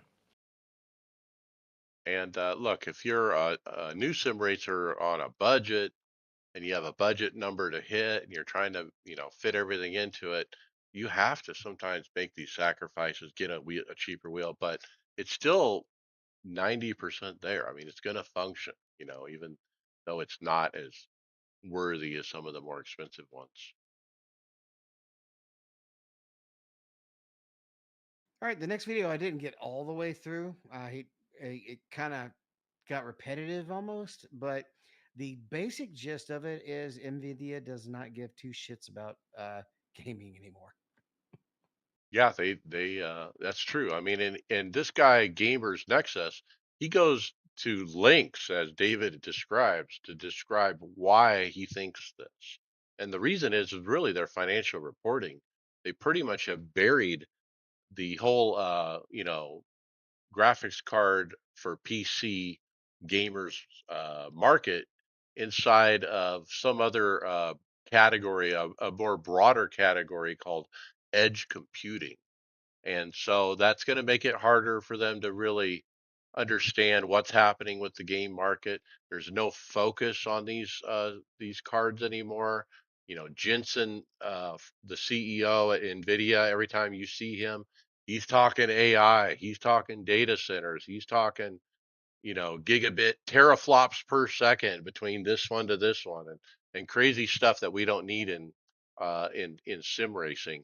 So what do you guys think? I mean, is this the start of the end of the NVIDIA graphics card? Are they going to keep doing it? I mean, it's hard to say, Well, they have 95% of the market, um, but they don't and care about it. That's the and point. they own. He pointed out they own 5% of Intel, and it doesn't seem that who's the other company? AMD, right? They're not really seeming to put up much of a fight. They're not. So I don't know. I think Steve, Tech Jesus, Gamers Nexus, whatever. He's been a little sensational here. But it's been pretty obvious for a while now that Nvidia is really pivoting to the AI thing. That's what makes the money, right? And it's great for my investments, but maybe not great for my personal computer. You might see a little bit less innovation, and like David said, if they don't have competition that's pushing them, why? I mean, why are they gonna spend the money when they can invest it in AI and make 10 times the dollars? 100 And times the dollars. Yeah, it's insane. I mean, he talks at length about this, moving from personal computers to personal AI. Um, I just I don't see. I don't know. I mean, Well, the he's entire looking forward, Brad. We're kind of doing this on the cellular industry with cell phones. You know how your cell phone is all dependent on gigabytes? We used to have, so many gigabytes of plan. Now you're unlimited gigabytes. Well, in the future, we're going to transition away from that, these cellular companies, to what's called AI tokens. And everything is going to be driven by AI tokens because that's going to be what's scarce to get and costly. Additionally, he discusses the Huh? fact that PCs, the You'll learn. the computing power is just basically becoming cloud based because all the AI is it's all in the massive data centers.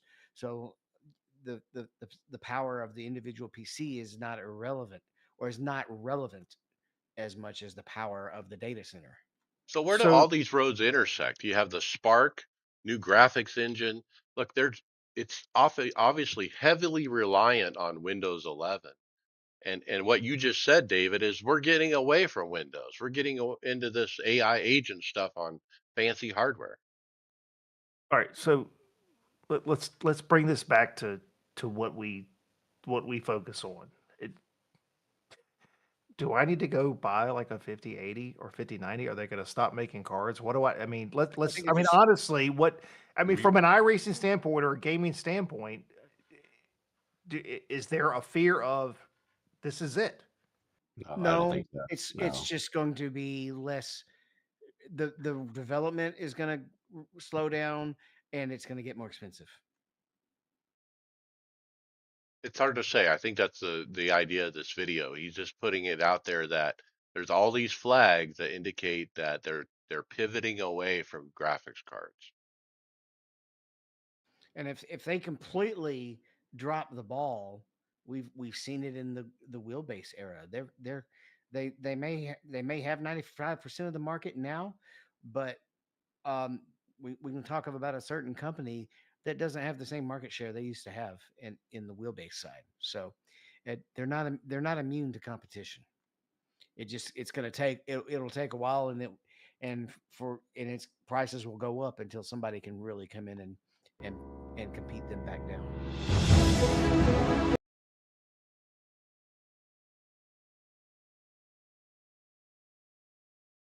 All right, who uses? Raise your hand if you use a Stream Deck. Brad, the next one is your. Okay, well, all three of you can talk about this one all at the same time. Go. Well, this is it's a video by VLN Make Fred. Just kind of shows off his Stream Deck profiles. So this guy's been coming up in my primarily my Facebook feed a lot, and these profiles look great, but there's nowhere to download 'em other than sending him a DM. So as good as they look, Okay. I am very leery about just sending someone a DM and then getting a download link. An EXE I'd, or something yeah. to download. I'd Yeah, rather just customize my own. Yeah. No thanks. I mean, they look good. Don't get they me look wrong. good. Yeah, They do. They do. They do. But I mean, every time I see a post from him, I click on the comments hoping to see, hey, you can get it here. It's like, no, just send me a DM. So I'll pass. let's go to results.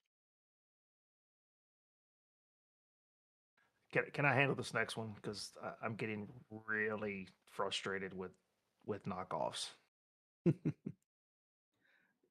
Why This is don't you a kick it off? knockoff of Sim Magic, isn't it?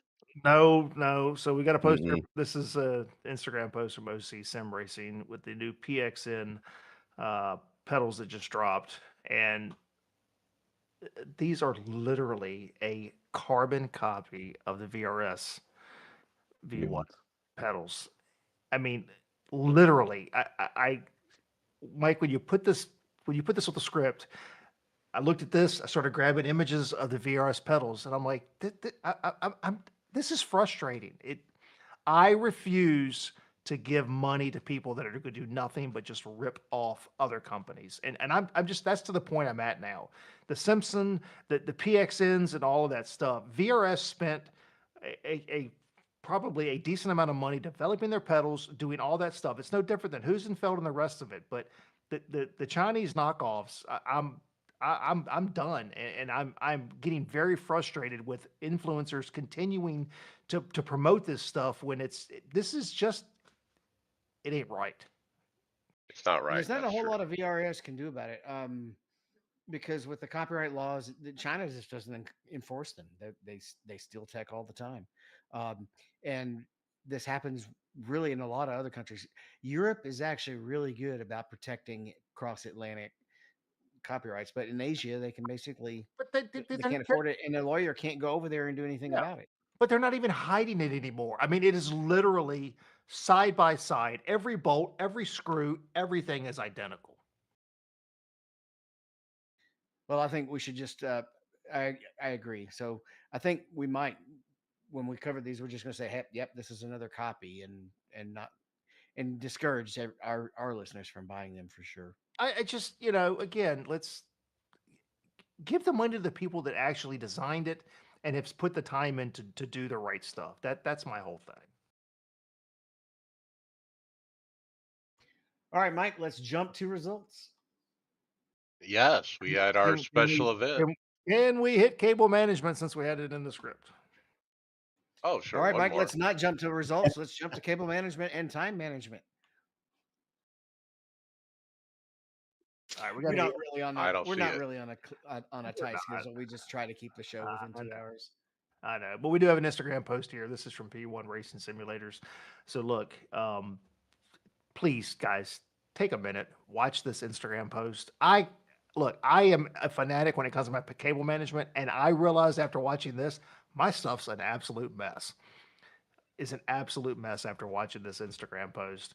Um, this You would looks fantastic. you would have a stroke if you walked into my room. Well, I mean, Yeah, look, mine. I have all my stuff is with he's using the cable cord. It's whatever. I can't think of what it's called. I've got a bunch of it in the garage, but it's like the casing for the cords and all that stuff. But the one thing this guy's got on the back of the rig is all these little 3D printed boxes where he keeps all the extra stuff in. This is my next thing. So I've got to find somebody to 3D print me some boxes so that I can start handling my cables a little bit better. But look, cable management's important. Yes, I would probably have a stroke, David or Mike, if I walked into y'all's houses, just because my OCD is emphatic when it comes to my rig. But look, listeners, take a second and watch this. Cable management done well is art. And if anybody's been in the IT industry and you walk into a server room or you walk into a telephone room and you see a mess, you understand what it is. But if you keep things nice and clean, it's very easy to know what's going on. Every one of my cables is labeled because when I have to go behind there, there's 15 different USB ports. I don't know which it is, but they're not because they're all labeled. So just take time to do it the right way. I don't know what to do with all the excess cable. I get the bunched up cable and I That's tie it that's down. that's that's what he's got the 3D boxes printed for. That he's I got see. mounted. Dude, it's awesome. Yeah, I really need to get on that. I was so excited to get my new wheel on, and I had to move some stuff around that it's kind of a mess back there right now. And it's really hard to get behind my rig because it's in the corner. So, but I need to do it because That's why you put it on casters, on wheels, so that you can roll that baby out. then I got to redo everything. Yeah. Yeah. Trust me, your life will be a billion times easier. But yeah, I gotta get that done. I need to go tighten stuff like you talk about too. My seat. I've got one of the corners that when I let off the gas is a little bit loose. I can tell it, or let off the brake. I can tell it. So Look, I need to go don't my semi-annual maintenance. don't be like the guy that had the whole seat collapse on him and everything. Oh no, it's not that bad. All right. So Brad, NASCAR. do we have permission to go to results? Yeah, we're gonna Yeah, try it. go ahead. Okay, so we're gonna try this. This is the special event. The NIS Coke 600 Friday Open. I ran and I wrecked out. Ooh, I couldn't drive the set actually. This is the first time all year. I want to say there's something wrong with the set. It's just me. I couldn't drive it. I couldn't keep it under me. It was fast when I could The drive it. set, the set was fantastic. Yeah, I don't know what my deal was, but I wrecked out at lap 157, so I didn't make it. Tony, P28, caught in a wreck 100 laps in, running top five most of the run. Oh my luck. Sunday Open, Tony Rochette, P3. What a race. Tried to survive most of it, had a spinner tag me, causing 6 minutes optional. Had enough caution to get it fixed, went down a lap a couple of times to get it fixed. Had an opportunity to get a wave around. The eventual winner pulled over the after the start finish line and was stopped for almost three-quarters of a lap and was gonna get my lap back, but he rushed back up to the front and got his spot back. That's some BS. I tried finding it in the replay, but couldn't. Eventually got a lucky dog, and he sped into the pit road, causing a penalty. Had to serve under green, which I did. 2 laps down until 50 to go. I got one back. Was watching Joe Owen and the leader race each other and was secretly wanting them to both wreck as I was running third. Joe Owen, our teammate, he got a nice P2. Sunday fixed, I ran the Coke 600, another DNF. A little past halfway, I creamed the wall hard off of two, took out another guy down to the grass, 4 minutes damage. I just parked it, wasn't having fun. So it wasn't the set. It was me, yeah. I haven't finished a race since before Talladega, to be honest. Which brings us to Nashville, wins the Open, and I ran in DNF. I was running about mid pack around lap 15. Nobody in front of me. I just lost it. I overcorrected and hit the wall hard. 6 minutes damage. It wouldn't drive, so I park it. David, you were P wrecked. Yeah, someone who was mad at someone else who had knocked him out of the way earlier in the race. He was driving up through the field too aggressive.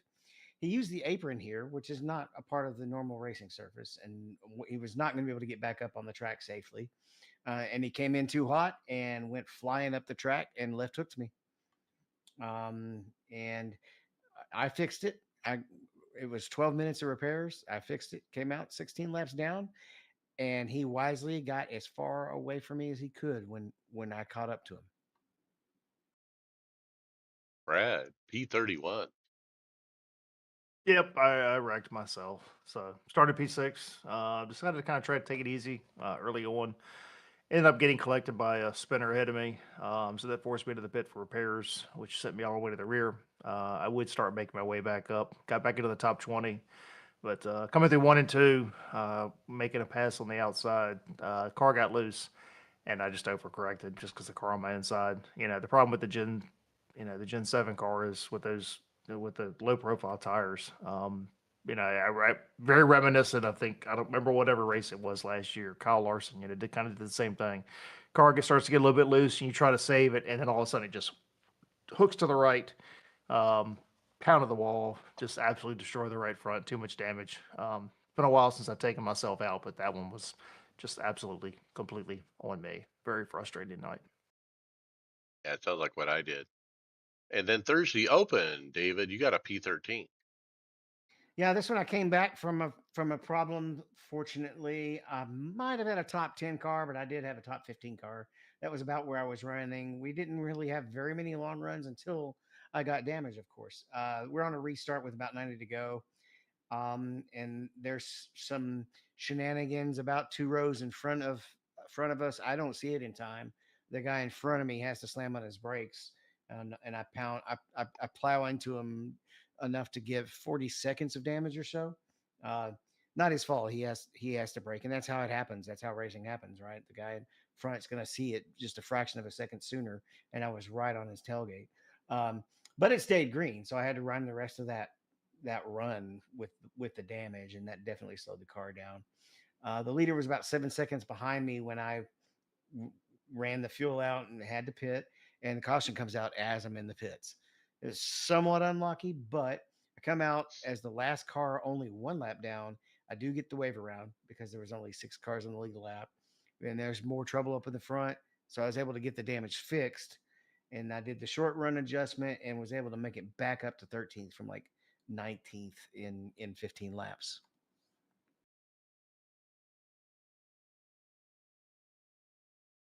Ringmeister was GT3. I was not real happy to see that this week. Start one, started eighth, got to seventh, eventually got to fourth on the final lap. My tires were fading. I fell to eighth, and I had a lazy spin off the corner and dumped it in the wall. Couldn't get turned around ever at this track, and it was a DNF. Then I started P2, but quickly wrecked out in the first high braking corner, spun, wasn't able to get it turned around, another DNF.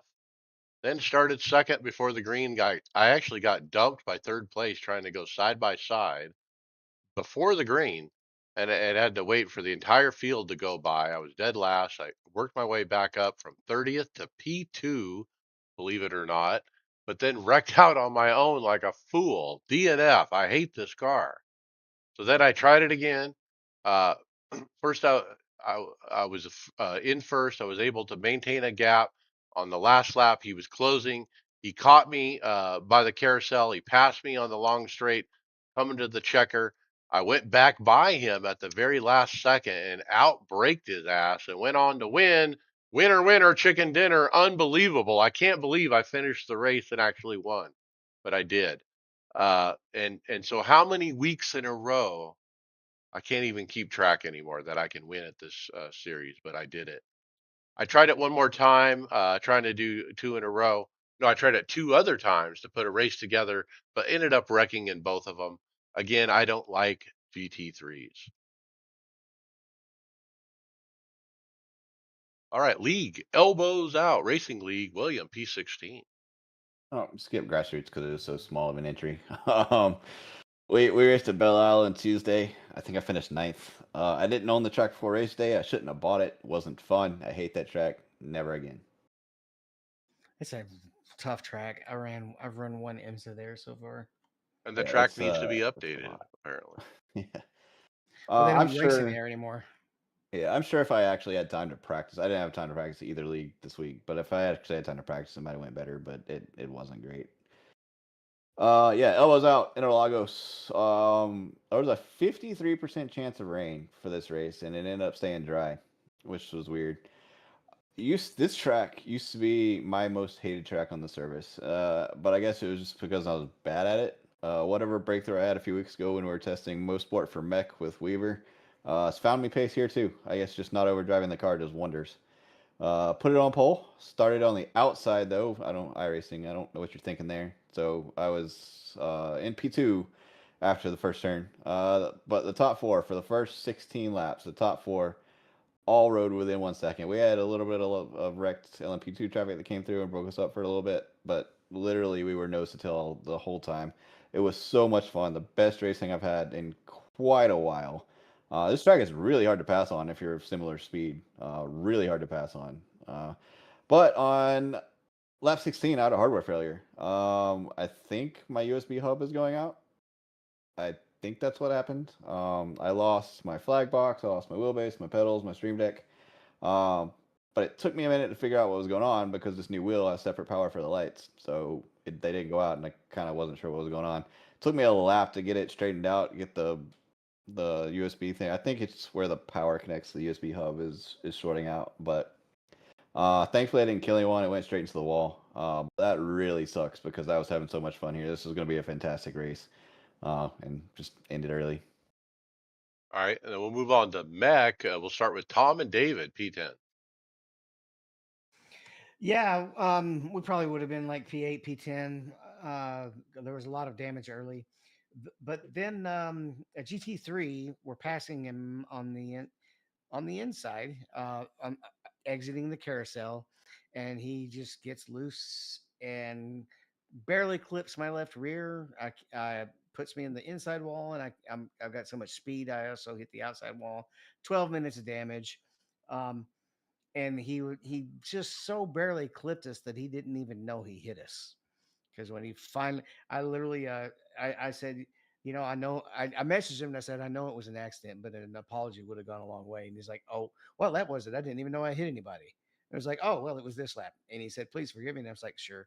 Because, it was a true accident. It was not one of those boneheaded, usual moves that all the GT3 drivers make. All right, and then but man, I just continue to have a target on my back with the luck gods. I actually messaged Garen and I said I want to add a team to the protest page called iRacing Gods. ooh, all right, and then we got Will and Will, P3. Yeah, this is a little bit long, guys, so forgive me. But with the just like David, with the rotten luck we've had in these special events and these endurance leagues and stuff, man, we're very proud of this one. I only got one pre quality attempt because I was traveling for the expo. If I had been able to do my second one, we might have been able to put it on top split. We were very close, but we started second split. Will qualified the car and did the first stint. Fantastic job. He put it on pole. I think he was in second when he turned the car over to me after the first stint. Not our first two stints, really, nothing happened really until my second stint, the last stint of the race. It was rather tame. We didn't have no weather. We didn't have a safety car in this split. So not really much happened other than us just trying to hit our marks and go through. Um, I will say the cars that finished in front of us definitely sandbagged their quality attempts. There was a 7K driver and a 5K driver, 5.5K driver. Their qualifying time was a second off the highest pace, and then they did not qualify into the session. But by the first pit stop, they had driven up through the field and they were third. And they did a lap, or I think they had 2 laps farther on So, fuel than everybody else. so I'm going to Uh, interrupt you because I know you got a lot more. Did yeah. they cover? Did one of them not even do a pre-Q attempt? No, they both did one, so they only used one Okay. attempt for each of them. Which I mean, nothing says you have to use two, but it's quite obvious they Okay. sandbagged it. So I Well, was a little disappointed in the there are next stewards sandbagging there. rules in the rules. Yeah, but nothing was done about it. I didn't follow up with Gary, and I maybe should have, but I didn't They want may to be not be that guy. aware of it unless you bring it to their attention. Yeah. So Yeah, I didn't want to be that guy. But maybe I should have messaged Gary. Anyway, doesn't take away from our race. We were one of 2 Pro-Am cars in the top 10. Finished third, getting a podium here feels great. We until my stint, we had 0x in the whole race. I got a lazy 1x off the first turn halfway through my stint, and then we almost got murdered by a GTP. Wasn't his fault. He got hit from behind. Um, yeah, but we almost got murdered there with about 10 laps to go and got a 4x. Other than that, man, yeah, it was great. Again, that moves us into 8th in points in Pro Am. It's incredible considering the luck we've had and a good result at Road America, which is one of my best tracks. Might sneak us into the top 5. Might be great. Great run. All right, let's jump to final thoughts then. Brad Wren. Um, I just want to kind of circle back to the Sim Racing Expo. So I had a good time, but the vibe, the whole feeling of the weekend was just it was much different than Chicago. Um, it felt like a trade show. It didn't feel like a community, and I'm not really sure what caused that. It was a completely different feeling. I don't know if it because we maybe because we didn't have a booth or, but it just it felt like a trade show. It did not feel like a community. So that was weird, and I wasn't the only one that said that. I'm not going to share who said that to me, just because I don't want to speak out of turn. But when he said that to me, it hit spot on that it didn't feel like Chicago. So I'm really looking forward to Chicago in September. I think what George has got is something special.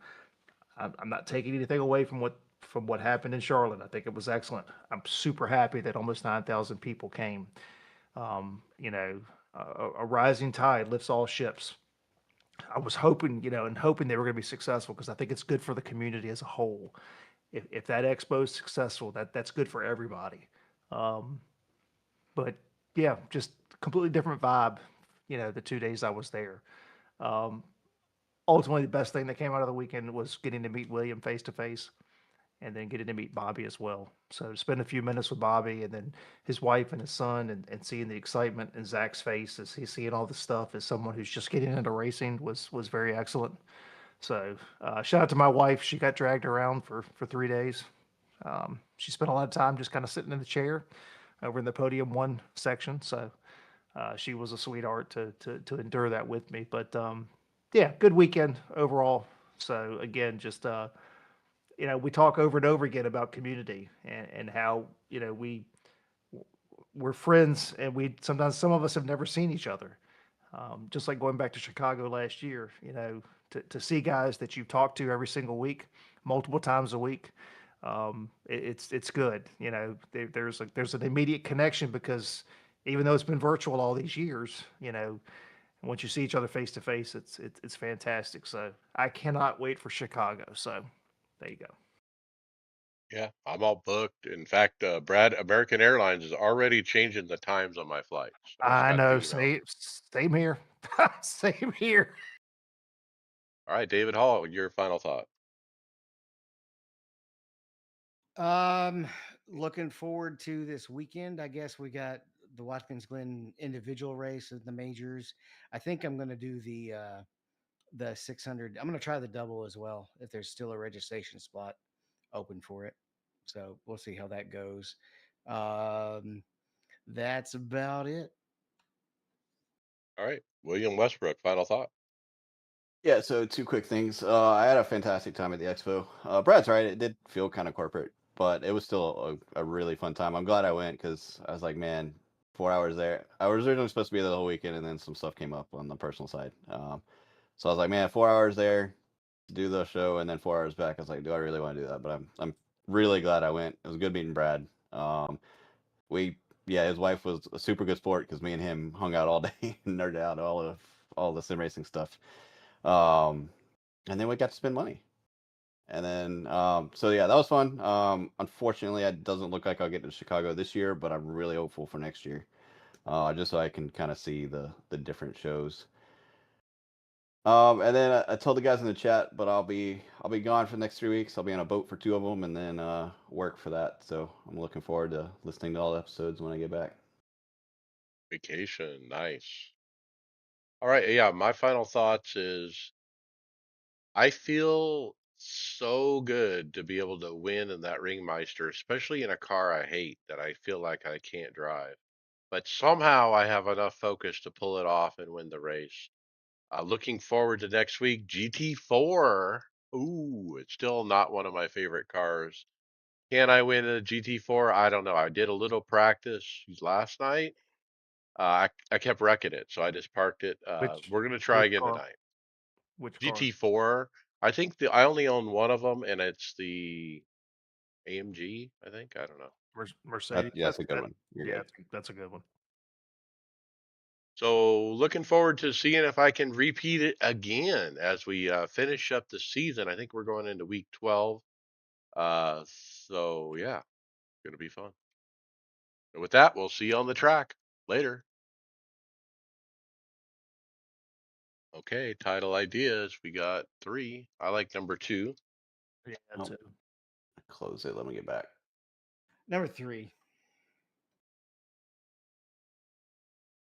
Okay, we're Number one clear. is bounce, bounce, bounce. Yeah, we'll go with two. I like two. 2 is Codename Spark. 3 is Cable 2. Management. It's art. All right, 2 it is. 2 it is. Good show, All right. guys. Good show, guys.